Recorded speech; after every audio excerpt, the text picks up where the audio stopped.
Toyota. Nice car. This car is an '05 and in perfect shape. As you can see, we're changing the struts out, front and rear. They're original with 125,000 miles on them. And what's unique about what we're doing here is we're putting something in called a quick strut. So there's the old strut that came out of the vehicle. And as you can see, the old strut has a bearing plate and a spring.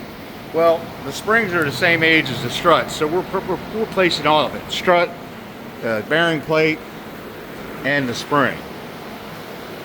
So now we move down here, and what do we have going on down here? Well, we have a little Mazda Miata. Fun little nice car to drive. It's here for an oil leak because of the oil pan. So if you look up top there, you can see that device across the engine. Well, guess what? That's actually holding the engine in place. That is what you call a cradle.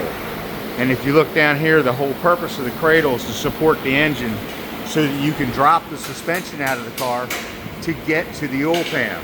Now, here's the oil pan down here. We'll put a new gasket on it, reseal it. Then we'll have to lift the suspension back in place. You can see it's hanging down on this side so we can get it out. And then once we do all that, we basically put the whole car back together, and this customer will be good to go down the road.